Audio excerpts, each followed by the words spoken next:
السلام علیکم، آپ دیکھ رہے ہیں ٹی این نیوز۔ خبر شامل کرتے ہیں دھابے جی سے۔ دھابے جی پمپ ہاؤس میں بڑھتی ہوئی بدنامی اور چوری کی واردات کے خلاف مزدوروں کا مین گیٹ کے سامنے احتجاجی مظاہرہ اور دھرنا، انتظامیہ کے خلاف سخت نعرے بازی۔ تفصیلات کے مطابق 2 دن پہلے نامعلوم افراد نے ڈکیتی کی کوشش کے دوران فائرنگ کے خلاف مزدوروں کا معشوق لغاری رستم قاطیہ، جعفر پاشا، اصغر خان اور دیگر رہنماؤں کی سربراہی میں پمپ ہاؤس کے مین گیٹ پہ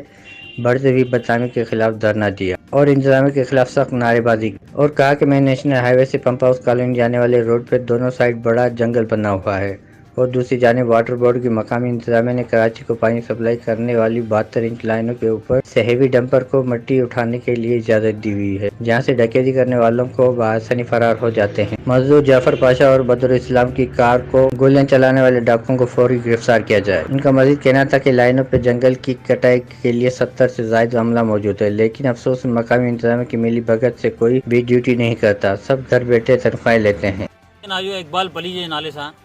تدیں کا یہ روڈ جو تمام حالت ڈسو، جھاڑیوں جن روڈ بند کرے چکی کالونی جو حال ڈسو، کالونی جو حال یہ حالت ہے اسی گھر کرے چوریوں کرے انہوں کچن راستن سے فرار تھا۔ اساں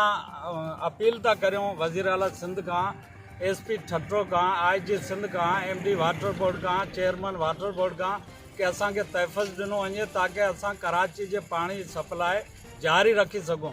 نااہل انتظامیہ کو برطرف کرو، نااہل انتظامیہ کو برطرف کرو، سول کے ایکشن کو برطرف کرو، سول کے ایکشن اقبال پولیسوں کو برطرف کرو، سول کے ایکشن اقبال پولیسوں کو۔ کیمرہ مین ٹیم کے ساتھ رپورٹ شاہد سمود، ٹی این نیوز، دھابے جی۔